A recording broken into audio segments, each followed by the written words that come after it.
Assalamualaikum teman-teman semuanya. Di video kali ini aku mau membahas tentang potensi keburukan yang ada di dalam kebaikan. Jadi kita sebagai manusia mau berbuat baik aja loh, itu ada potensi berbuat buruknya. Contohnya gimana? Jadi aku mau mengilustrasikan suatu contoh. Contoh kayak gini.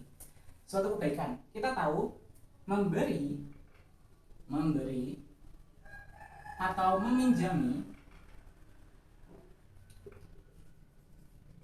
orang lain itu adalah suatu kebaikan, ya kan? Setuju ya semuanya ya? Jadi kita memberi atau meminjami seorang lain yang membutuhkan itu adalah suatu kebaikan. Tetapi di dalam perbuatan ini itu ada potensi ini, yang mana terkadang ada aja kita manusia itu sifatnya sifat ria, sifat sombong di dalam melakukan kebaikan seperti ini. Bisa aja saat kita memberi kepada orang lain, ada nih sifat sombong kecil yang muncul di dalam hati kita. Kayak gini, contoh, ada teman mau pinjem uang, kemudian dari istilah sombongnya, contoh hal kecil aja, perilaku kita mau minjemin dia, itu ada sifat sombong yang muncul. Kayak kita ngomongnya kurang baik sama dia, atau kita seakan-akan terlalu dibutuhkan, jadi kita agak gini sombong gitu, sampai-sampai ya berapa, oh ya gampang pinjemin ini loh. Jadi dari sikap itu bisa terlihat kalau kayak ada setitik noda kesombongan yang muncul. Ini adalah suatu potensi loh ya, bukan berarti semua orang kalau berbuat seperti ini, kayak memberi atau meminjami, itu semuanya sombong, enggak. Ini hanya potensi yang mana orang itu berbuat baik aja ada potensi buruknya. Bisa sombong, bisa riak, bisa aja saat kita meminjami orang atau memberikan sesuatu pada orang lain, ternyata ada sifat riak. Contohnya gini, contoh teman-teman yang saat lagi nonton video ini, contoh ya, minjem sama aku nih ya, tak pinjemi, kemudian di suatu posisi itu ada suatu hal, aku butuh uang, aku mau minjem ke teman-teman, ternyata teman-teman gak minjemi aku uang, kemudian muncullah sifat, dulu loh dia tak pinjemi, kok sekarang dia gak mau minjemi aku ya, lupa diri tuh orang. Ada potensi kayak gini, potensi. Oleh karena itu kita sebagai manusia itu emang nggak terlepas dari yang namanya dosa. Mau berbuat baik aja ada potensi buruknya.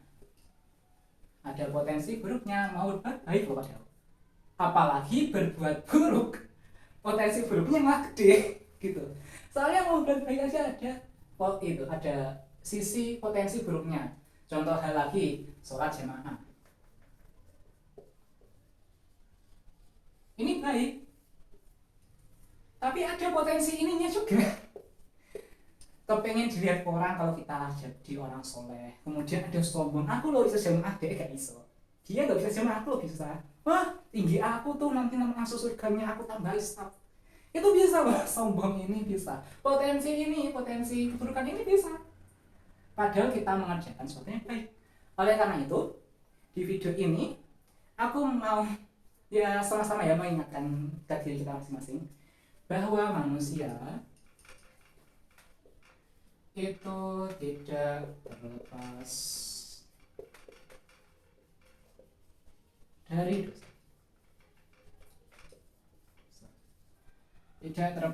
dosa. Jadi di dalam Al-Quran itu banyak sekali kata-kata atau suatu ayat-ayat gitu yang diajarkan, yakni seperti Rabbana dzolamna anfusana wa illam taghfir lana wa tarhamna lanakunanna minal khasirin, yakni doa Nabi Adam yang mana ia telah melakukan suatu dosa kemudian diajari Allah kalimat tobatnya. Nah oleh karena itu, dan juga biasanya juga kita membaca Al-Quran juga ada kata yakni itu nama Allah, Asmaul Husna Allah, yakni dia Zat yang Maha Pengampun, yang mana itu adalah suatu anugerah yang Allah berikan pada kita, bahwa di saat kita berbuat keburukan, berbuat dosa, Allah loh akan senantiasa menerima tobat hambanya yang mau bertobat kepada Dia.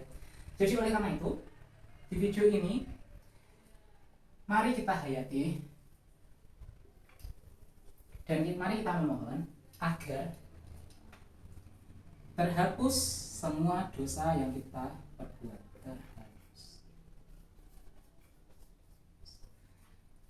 Karena berbuat baik aja ada potensi buruknya. Oleh karena itu, marilah kita setiap waktu, setiap saat memohon ampun kepada Allah agar dosa-dosa kita terhapuskan. Dan sehingga besok di hari kiamat, di hari akhir, di yaumul hisab, yakni di hari amal perbuatan kita ditimbang, karena kita selalu memohon ampun, selalu beristighfar, berharap agar dosanya dihapus, karena potensi kita untuk berbuat buruk itu gede banget. Berbuat baik aja ada potensi buruknya. Itu bisa terhapus semua dan dimaafkan oleh Allah SWT, sehingga kita menjadi orang-orang yang beruntung. Itu aja untuk video yang satu ini. Semoga bisa meningkatkan semangat kita untuk beristighfar dan memohon ampun pada Allah SWT. Itu aja yang mau aku sampaikan. Kurang lebihnya di dalam video ini aku minta maaf jika ada kata-kata yang kurang pas, aku mohon maaf. Dan semoga kita termasuk ke dalam orang-orang yang senantiasa beristighfar dan memohon ampun pada Allah SWT. Itu aja yang bisa saya sampaikan. Kurang lebihnya saya mohon maaf. Wassalamualaikum warahmatullahi wabarakatuh. Sampai jumpa di video selanjutnya.